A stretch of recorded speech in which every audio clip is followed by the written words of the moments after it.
Amém? Mais uma vez, seja bem-vindo, em nome de Jesus.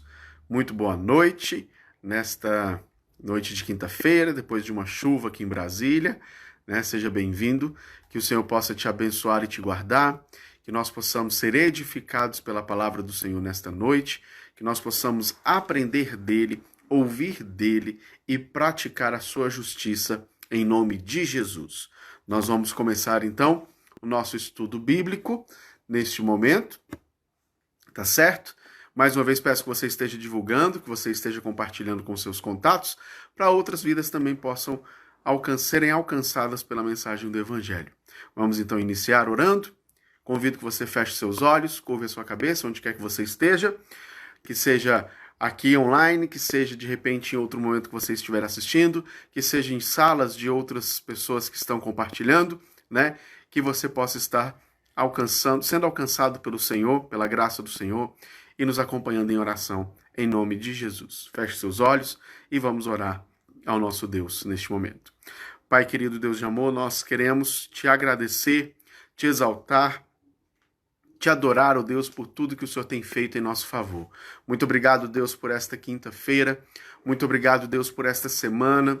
Muito obrigado, Deus, pelo teu cuidado, pelo teu consolo, pelo teu conforto, pelo zelo que o Senhor tem para com as nossas vidas. Pai, em nome de Jesus, nós queremos te louvar, ó Deus, porque até aqui o Senhor tem nos ajudado, tem nos sustentado, não tem deixado, ó Deus, nos faltar nada. Temos experimentado a tua graça sobremaneira nas nossas vidas. Pai, em nome de Jesus, nós queremos, ó Pai, neste momento, clamar pela tua graça em nossas vidas. Clamamos a ti, ó Deus, por aqueles que estão assistindo e por aqueles que assistirão em momento oportuno. Que o Senhor possa estar sendo, ó Deus, exaltado na vida deles. Que em nome de Jesus, ó Pai, a mensagem, ó Deus, do teu evangelho possa alcançar corações dispostos a te obedecer, corações, ó Deus, que estejam dispostos a se render ao teu amor, que haja mudança de comportamento, que haja, ó Deus, mudança de atitude, conversão ao Senhor, que em nome de Jesus, ó Deus, possamos ser novas criaturas em Cristo Jesus, que pratica coisas novas, que pratica, ó Deus, a graça, a misericórdia e a justiça do Senhor. Pai, fala conosco nesta noite. Sabemos que tu és incomparável, que o Senhor és insondável em nossas vidas, mas nós clamamos a ti porque sabemos que mesmo sendo um Deus tão grandioso, o Senhor escolheu morrer ali naquela cruz em nosso favor, em nosso lugar, para nos dar vida e vida em abundância. Por isso clamamos a ti, ó Deus, que o Senhor possa exercer misericórdia de nós nesta noite, perdoando os nossos pecados e falando conosco através da tua palavra. Onde quer que esta mensagem se alcançar, possa encontrar corações dispostos a te obedecer. Clamamos a ti, ó Deus, que nós possamos ser agentes, não somente ouvintes, mas que nós possamos compartilhar a mensagem do Evangelho a toda criatura, cumprindo assim, ó Deus, o chamado que o Senhor tem para as nossas vidas. Esta é a nossa oração, ó Deus, no nome santo de Jesus. Amém e amém. Amém? Vamos lá, então? Na semana passada, nós estudamos e vimos um pouquinho a respeito de um Deus que é incomparável, não é verdade? Nós estudamos a primeira carta de Paulo aos Coríntios, finalizamos a primeira carta de Paulo aos Coríntios, e então nós começamos a estudar alguns aspectos a respeito desse Deus maravilhoso, grandioso que nós adoramos, que nós servimos. E diante disso, na semana passada, então, nós estudamos e vimos um pouquinho a respeito do fato de que Deus ele é incomparável. Mas mesmo sendo um Deus incomparável, insondável, inquestionável, maravilhoso, grandioso, nós vimos que os autores bíblicos deixou algumas metáforas, algumas linguagens, de modo que nós possamos compreender um pouco mais, um pouco melhor a respeito desse Deus que é maravilhoso. E aí nós vimos que ele é um fogo consumidor, que purifica a nossa existência, que queima o pecado, não é verdade? Que destrói o pecado, mas purifica o pecador para a justiça e para a glória dele. Nós vimos também uma metáfora que é usada em Mateus, quando diz que ele é como uma galinha que ajunta os seus pintinhos, protegendo, guardando em segurança e alimentando também, não é verdade? Nós vimos ainda que ele é o nosso esconderijo e o nosso descanso, lá no Salmo 91. Então são figuras de linguagem que nós vimos para nós entendermos um pouquinho mais a respeito desse Deus, que ele é maravilhoso. E aí hoje nós vamos continuar estudando e vendo outras características, e hoje nós vamos ver que ele, uma das maiores características que é descrita a respeito desse Deus maravilhoso é apresentá-lo como um Deus que é pastor. E para isso nós vamos então ler e meditar no Salmo, um salmo bastante conhecido, que acredito que muitos de nós sabemos inclusive de cor, que é o Salmo 23. Então convido você a abrir a sua Bíblia no Salmo de número 23. Diz assim a palavra do eterno Deus: o Senhor é o meu pastor, nada me faltará. Ele me faz repousar em pastos verdejantes. Leva-me para junto das águas de descanso. Refrigera minha alma. Guia-me pelas veredas da justiça por amor do seu nome. Ainda que eu ande pelo vale da sombra da morte, não temerei mal nenhum, porque tu estás comigo. O teu bordão e o teu cajado me consolam. Preparas-me uma mesa na presença dos meus adversários. Unges-me a cabeça com óleo, o meu cálice transborda. Bondade e misericórdia certamente me seguirão todos os dias da minha vida, e habitarei na casa do Senhor para todo sempre. Glória a Deus. Que o Senhor possa aplicar em nossos corações a sua bendita palavra nesta noite. Vamos contextualizar um pouquinho. Quem escreveu esse salmo foi Davi, certo? E aí você pensa comigo, Davi, ele era rei, Davi ele foi o maior rei, né, físico que Israel teve. Ele foi tão significante, o reinado de Davi, foi tão impactante e importante para Israel, que ele é citado, né? Jesus, quando é referenciado a respeito de Jesus, ele é referenciado como da descendência de Davi. Então, Davi foi um homem muito importante, foi um rei muito importante, foi um rei poderoso na época. O reinado de Davi foi muito importante e próspero. Foi o maior e melhor reinado que Israel teve em toda a sua história, tá certo? E aí você pensa comigo, Davi, um cara que era rei, um cara que era importante, um cara que era rico, um cara que não precisava de nada, um cara que tinha servos e servos e servas e servas e servos a seu serviço. Um cara que tinha todo um exército ao seu serviço. Um cara que ele estralava o dedo, tinha tudo nas mãos. Um cara que espirrava, já tinha alguém com um lenço na mão. Um cara que tossia, já tinha alguém com um copo na mão para dar água para ele. Ou seja, era um homem que não dependia, não precisava, não... tinha tudo. Ele tinha absolutamente tudo à sua disposição. Ele não precisava de nada. Ele não dependia de ninguém. Ele tinha tudo à sua disposição. Esse era Davi. Mas aí, Davi, em todo o seu esplendor, poder e glória, Davi, no auge do seu reinado, Davi como sendo uma pessoa ali de extrema importância, de extrema relevância, uma pessoa que todos serviam e queriam bem, ele então desce do seu trono. E aqui no Salmo 23, nós vemos um Davi não como rei. Nós temos um Davi não como herói de guerra que matou Golias. Nós temos um Davi não como um guerreiro poderoso. Nós temos um Davi não como o homem mais relevante e importante na história política de reinado de Israel. Mas nós temos um homem que se coloca como ovelha.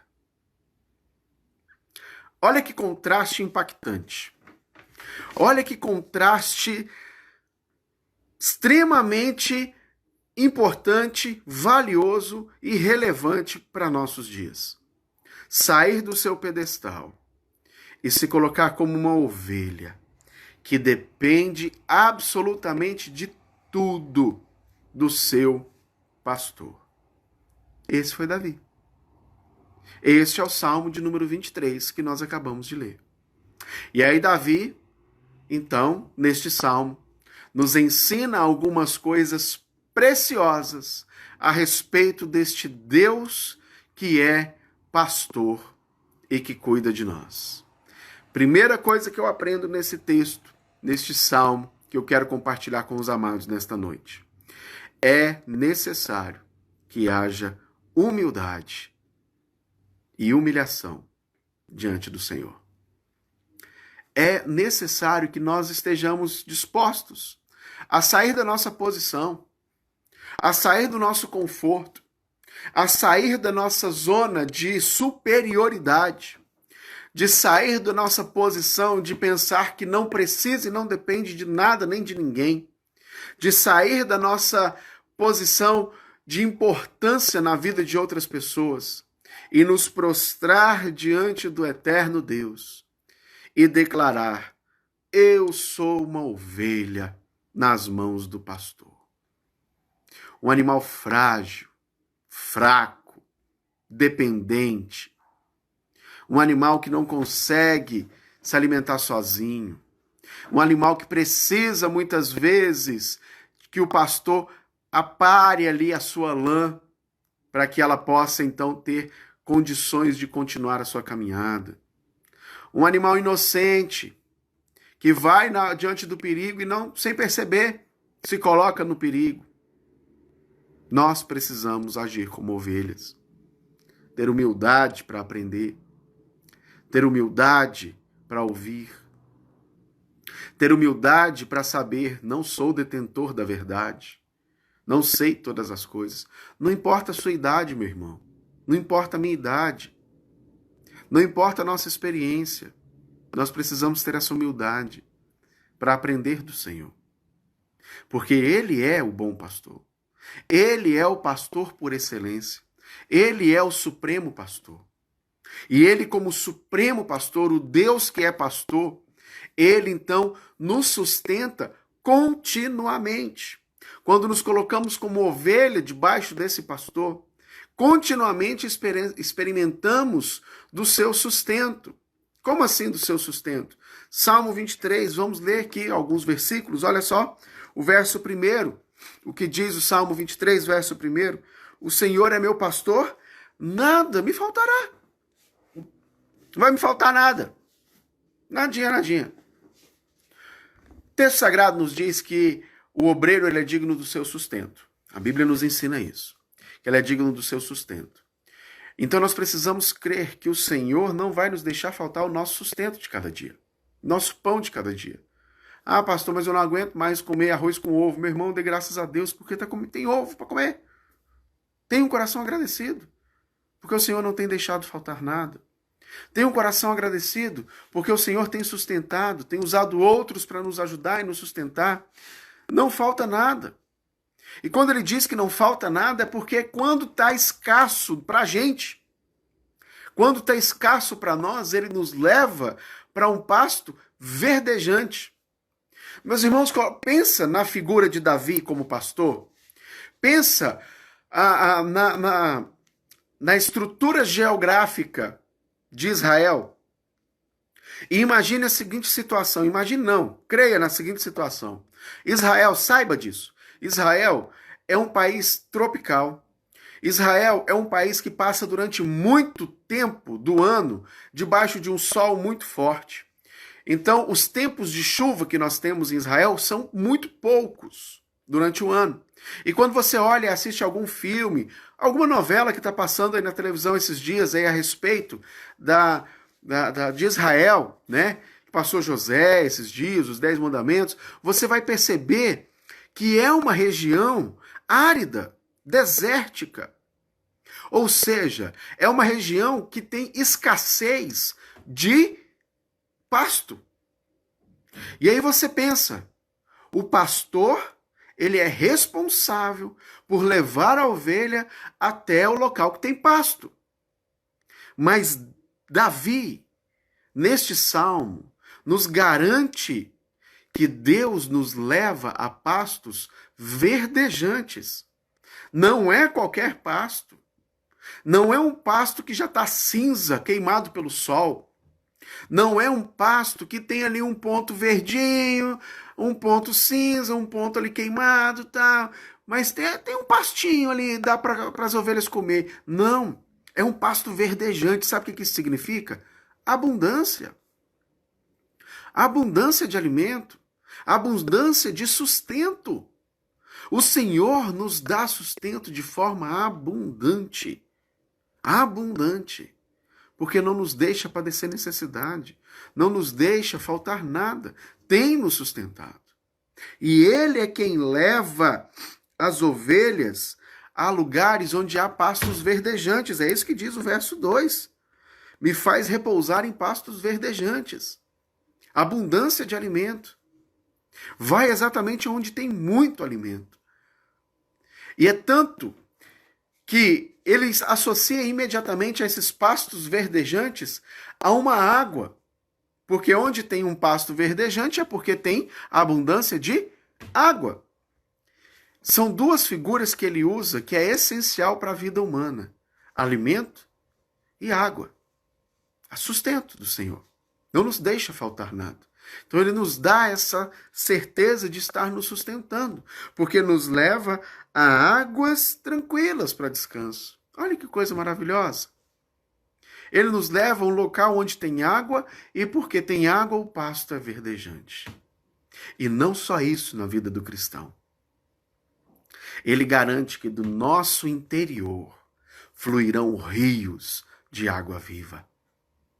Ele nos garante que quando estamos em comunhão com o Altíssimo, nós somos essa fonte de água viva que transborda e contagia outras vidas, que sacia outras vidas, que refrigera outras vidas. O Senhor quer fazer isso com você, comigo, quando nós formos humildes para nos submetermos ao pastorado, como ovelhas que obedecem o seu pastor.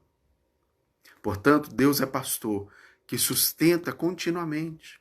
Deus é pastor que nos leva a repousar continuamente.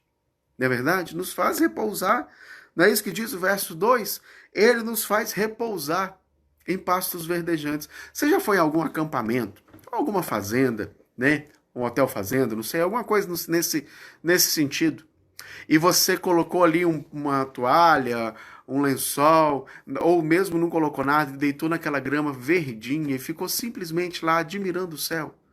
Gente, isso é tão gostoso, é tão bom, é tão repousante, renova as forças.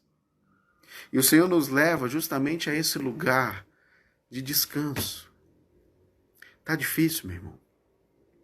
Tá insuportável. Tá duro de viver do jeito que tá. Tá complicado passar por essa situação do jeito que nós estamos. Descansa no Senhor. Confia nele. E o mais ele fará. Coloque sobre ele o seu jugo. E pegue o dele, que é suave, que é leve. Descansa no Senhor. Experimente esse descanso no Senhor. Experimente essa dependência do Senhor. Experimente esse repouso do Senhor. Porque ele nos leva em um lugar que é confortável. Confortável. E é confortável a tal ponto que, como eu disse, tem abundância de água e de alimento. De água e de alimento. É confortável porque nós temos essa abundância de água e de alimento, né? E quando o texto diz aqui, ó, no verso 3, que ele refrigera minha alma e guia-me pelas veredas da justiça, sabe o que são essas veredas da justiça? Essas veredas da justiça são caminhos seguros que o pastor leva as suas ovelhas de volta ao aprisco. Como assim pode-se garantir que são caminhos seguros? Porque imagine você um caminho estreito, onde não cabe duas ovelhas ao mesmo tempo, ou seja, tem que andar ali em fila, uma atrás da outra.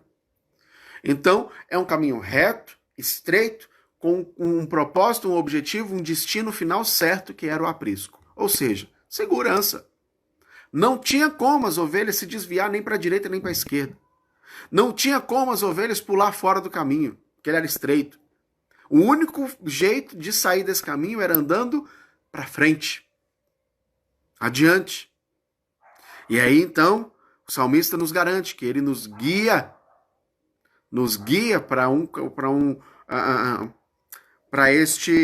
por esta vereda de justiça. Então ele é um pastor que nos guia constantemente, nos dá direção.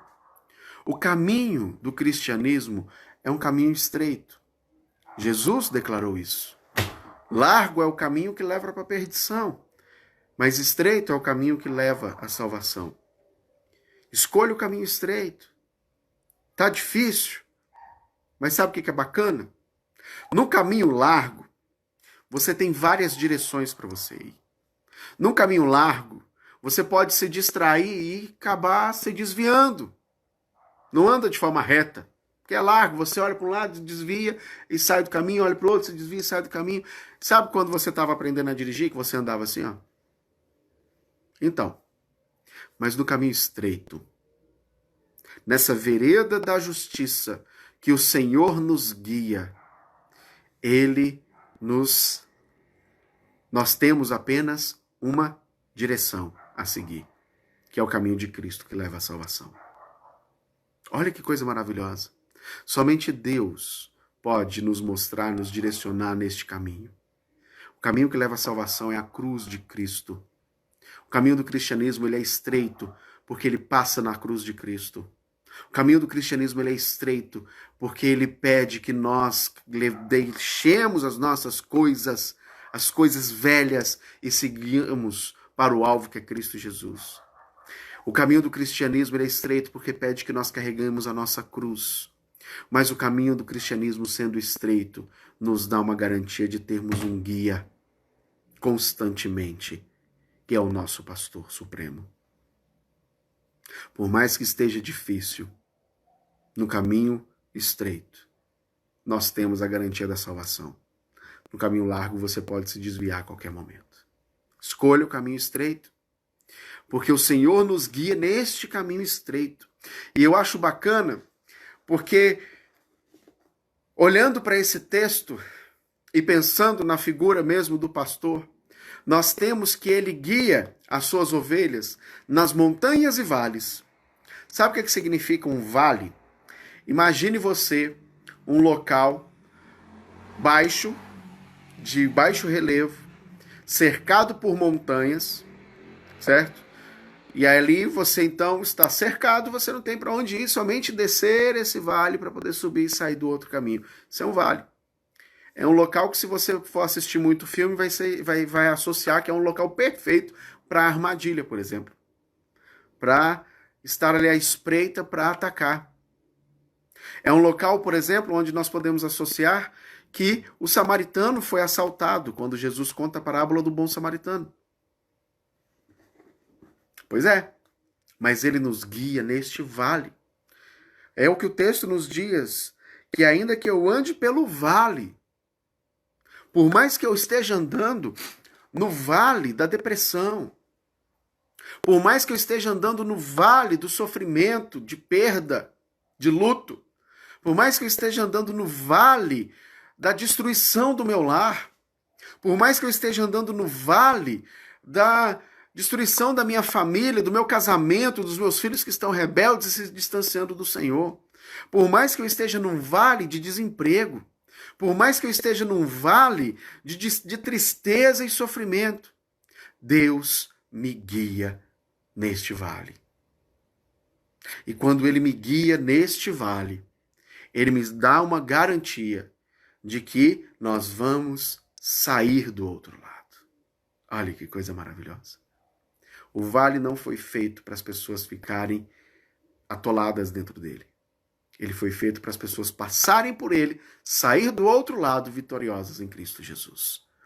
Não importa o vale que você estiver passando, se Cristo é o seu guia, você vai sair do outro lado mais forte. Você vai sair do outro lado na dependência do Senhor.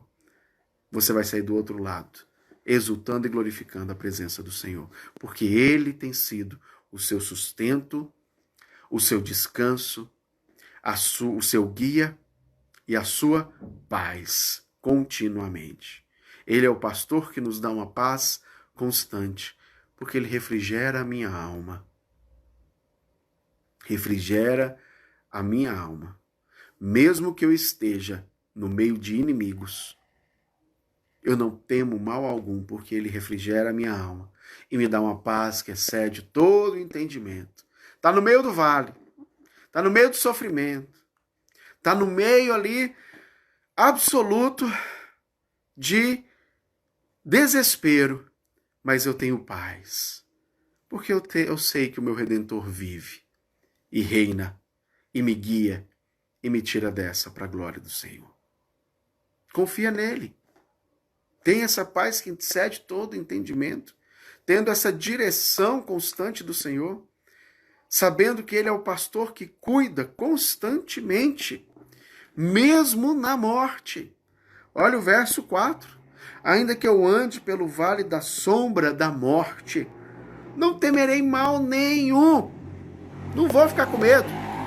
Não vou ficar preocupado. Por quê? Porque essa vida é passageira, primeiro motivo. Mas a vida eterna, como o próprio nome diz, é eterna, né? E a minha vida eterna é ao lado do Senhor. Não tenho por que ter medo. Não tenho por que ter medo. Tenho toda uma perspectiva de eternidade pela frente. Mas eu não temerei mal nenhum, principalmente porque Ele me sustenta, porque Ele é minha paz, porque Ele é o meu repouso e Ele é a minha direção. Se Ele é a minha direção, mesmo no vale da morte, Ele está me direcionando, Ele está me guiando. Mesmo no vale da sombra da morte, Ele está me direcionando. E o seu bordão, a sua vara e o seu cajado me consolam. Sabe para que serviam essas duas ferramentas? Para um pastor, para que serve essas duas ferramentas para o pastor? Primeiro, a vara, para proteção e correção. Proteção contra bandidos e animais selvagens. Se você lembrar da história de Davi, você vai lembrar que no momento que ele conversa com o rei Saul a respeito de ir até o campo de batalha, lutar com Golias, ele diz que ele já havia matado ursos e leões. Com o quê? Com a vara, protegendo o rebanho. A vara era para proteção, mas também a vara era para correção. Quando alguma ovelha resolvia sair do caminho, servia a vara para bater nela ali para ela voltar para o caminho. Então a vara serve para correção. E essa correção e proteção nos dá esse conforto, consolo e segurança de que mesmo na sombra da morte o Senhor está conosco. E serve também para nos trazer de volta para perto dele. Nos tirar de encrenca. Sabe aquele gancho assim, ó, do cajado? É justamente para quando alguma ovelha estava ali presa, no meio das pedras, no meio dos espinhos. O pastor então usa o gancho para trazê-lo para perto de si. Quando alguma ovelha caía em algum buraco, usava o gancho para puxar ela e trazer para perto de si. O Senhor te quer do lado dele. O Senhor te quer perto dele. O Senhor quer ter comunhão íntima e profunda contigo e comigo. O que nos impede? O que tem nos atrapalhado de termos essa comunhão com Ele? O que tem faltado para termos essa comunhão com Ele? O que está faltando para que eu e você possamos ter esse sustento vindo do Senhor? Esse repouso vindo do Senhor? Essa paz vinda do Senhor? Essa direção vinda do Senhor? Esse cuidado vindo do Senhor? O que está faltando, meu irmão? Está faltando se render a Ele? Renda-se. Está faltando depender dEle? Dependa. Está faltando se converter a Ele? Se converta. Mas principalmente, sabe o que está faltando? Ser ovelha. Lembra que eu disse no começo a respeito do pastor Davi? Do rei Davi? Mesmo sendo rei, o homem mais poderoso, o homem mais importante de Israel, ele se submeteu como ovelha. Dócil, inocente, frágil, pequeno e dependente do pastor. Seja ovelha. Desce do seu pedestal de glória. Desce do seu pedestal de se achar o dono da razão. E se humilhe perante a potente mão do Senhor, para que Ele possa, a seu tempo, te exaltar. Porque Ele exalta. O cuidado do Senhor nos exalta no tempo certo. É isso que o texto diz. Sabe por quê? Porque na presença dos seus adversários, ele prepara uma mesa, um banquete de honra para mim e para você. Olha o verso 5. Preparas-me uma mesa na presença dos meus adversários. Unges-me a cabeça com óleo. O meu cálice transborda. Sabe o que isso significa? Significa que ele te honra na presença dos inimigos. Quando o texto diz que ele unge a sua cabeça com óleo, o anfitrião, quando recebia, naquela época, um convidado estimado, importante na sua casa, ele ungia com unguento, com óleo bem perfumado, uma gotinha só ali na cabeça do convidado, como um sinal de honra e de respeito. E o Senhor faz isso para nós, na presença dos nossos inimigos. E quando nós temos esse privilégio de servirmos a esse Deus maravilhoso, que zela, cuida, protege, dá descanso, dá paz, dá direção constante para nossas vidas, e Ele nos honra na presença dos nossos inimigos. O que diz o finalzinho do verso 5? O meu cálice transborda. Sabe aquilo que você está passando no vale? Sabe aquela depressão que você está enfrentando no vale da sombra e da morte? Sabe aquele desespero que você está enfrentando na sombra ali da existência? Sabe aquele momento de desespero que você está ali sem saber o que fazer, porque perdeu o emprego, perdeu renda, sabe-se lá como é que está, o que vai fazer amanhã, como é que vai colocar comida na mesa no dia seguinte? Pois é, aí o Senhor te honra, e aí enche o seu cálice de alegria, porque o cálice é justamente esse símbolo de alegria que nós temos no Senhor. E essa alegria é transbordante. Sabe o que significa quando ela transborda? Algo que transborda atinge outros. Algo que transborda é derramado em outras pessoas. Contagia. Uma alegria que transborda e contagia outras pessoas. Só o Senhor pode nos dar essa alegria. Que contagia, essa alegria que transborda. Você já teve alguma experiência na sua vida em que você estava feliz, não tinha motivo, estava passando por dificuldade, por aperto, mas estava feliz no Senhor. E aí algumas pessoas olhavam assim, o que aconteceu com ele? Está feliz desse jeito? Já aconteceu comigo. Mesmo sem ter motivo, estar feliz, porque sabe que tudo isso, todo esse vale é passageiro. E aquele que está em Cristo experimenta a vitória sobre o desespero continuamente, porque Ele nos garante estar conosco todos os dias da nossa vida. E aí, no verso então de número 6, nós podemos experimentar, quando somos ovelhas do Senhor, experimentar o fato de que a bondade e a misericórdia certamente me seguirão todos os dias da minha vida. E aí, então, habitarei na casa do Senhor para todo sempre. Olha, perceba a diferença. No final do verso 6, o salmista declara que vai habitar na casa do Senhor para todo sempre. Todo sempre, dando a ideia de eternidade. Vai habitar na casa do Senhor para todo sempre. Mas ele mostra que do Salmo 23, do verso 1 até o verso de número 6, há uma trajetória a ser seguida. E essa trajetória é um espelho da realidade que nós vivemos todos os dias. Se você parar para observar e fazer um paralelo com a sua vida, você vai perceber que em muitos momentos da sua história, da sua existência, você experimentou um momento que não estava faltando nada. Nada faltará, um momento de abundância. Você experimentou na sua existência repouso, descanso, né? Num lugar confortável e tranquilo. Você experimentou na sua existência um lugar de refrigério. Você não estava preocupado com nada. As contas estavam tudo pagas, né? As crianças tudo alimentadas. Estava tudo certo. Você experimentou um caminho de segurança, né? Um emprego certo, um emprego confortável, um salário razoável que dava para sustentar a casa. Estava tudo certo. Você experimentou na sua existência muitas vezes desse jeito. Mas você também experimentou momentos de tristeza, momentos de dor, de luto, enfrentando a morte, momentos de morte de esperança, morte de sonhos, momentos de dificuldade, na qual você não tinha saída, não via esperança. Você experimentou as pessoas zombando de você, os seus inimigos falando: cadê o seu Deus? Cadê toda aquela pompa? Cadê tudo aquilo que você tinha? O que aconteceu? Você deve ter experimentado tudo isso. Perceba que este salmo é um espelho da vida real.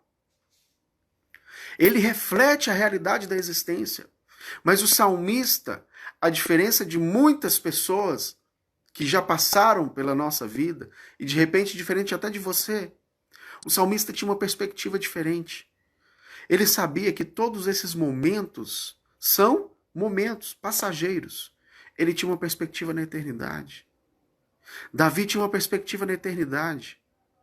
Davi sabia que eu vou habitar no templo, na casa do Senhor para todo sempre. Para todo sempre. Isso tudo que eu estou vivendo, essa abundância é momentânea, essa alegria é momentânea, esse descanso é momentâneo, porque vai vir momentos de dor e de tristeza. Davi experimentou isso muito profundamente na sua vida. Muito profundamente. Vai vir momentos de dor e de tristeza. Vai vir momentos de desespero e de vale. Vai vir momentos onde os inimigos... Eu vou sair dessa e os inimigos vão olhar assim. Realmente ele conseguiu se safar. Vai haver momentos desse jeito. Mas nada disso se compara com a eternidade que está por vir em Cristo Jesus. Tudo isso que eu e você estamos passando é passageiro. Mas a eternidade ao lado de Jesus, ou não, é fato concreto. E depende de cada um de nós tomarmos a escolha. Se nós vamos seguir um caminho estreito, uma vereda que leva à justiça, ou um caminho largo que leva à perdição. O caminho estreito, nós temos o Supremo Pastor, que é o nosso Deus, que nos dá essa perspectiva de eternidade e de vitória em Cristo Jesus, tendo a certeza de que tudo isso é passageiro e que o melhor está na eternidade, pronto, nos esperando, porque Cristo foi preparar lugar para mim e para você. Qual é a sua decisão? Ser ovelha nas mãos desse Deus pastor? Ou continuar achando que é autossuficiente e distante do Senhor? O momento da decisão chama-se hoje. E a pessoa que precisa tomar essa decisão é você. Vamos orar?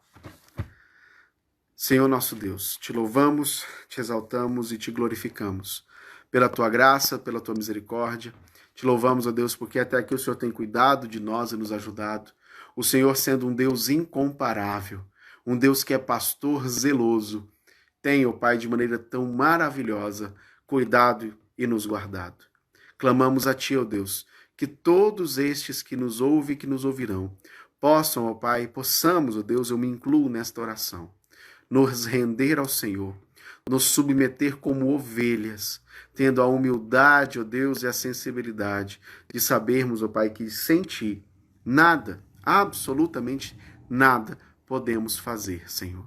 Pai, em nome de Jesus, que a bondade, ó Deus, e a Tua misericórdia possam nos perseguir realmente e possamos experimentar e ter a firme convicção de que habitaremos na casa do Senhor por toda a eternidade. Assim nós te oramos, ó Deus, e te agradecemos em nome de Jesus. Amém e amém. Mais uma vez, muito obrigado por estar conosco.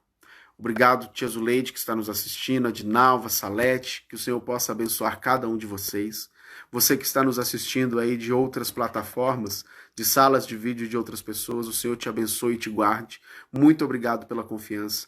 Muito obrigado por me acompanhar, por estar comigo até agora.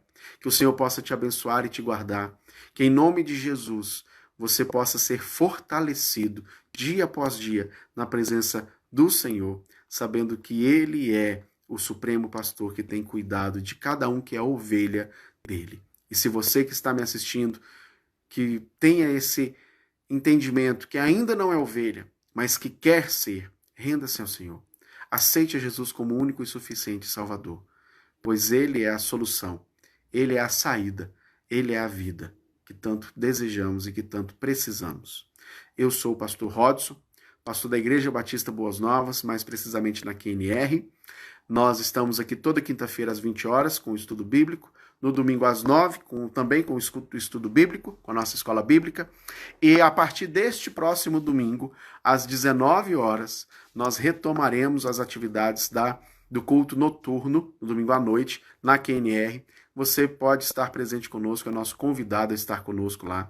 Se você tem nos acompanhado, deixe uma mensagem de apoio, uma mensagem de crítica, se for o caso, não tem problema com isso, né? E compartilhe em nome de Jesus, para que outras pessoas possam ter acesso à palavra do Senhor. Que Deus te abençoe, te guarde, te dê uma boa noite e uma sexta-feira abençoada na presença do Senhor, em nome de Jesus. Deus abençoe, meus irmãos.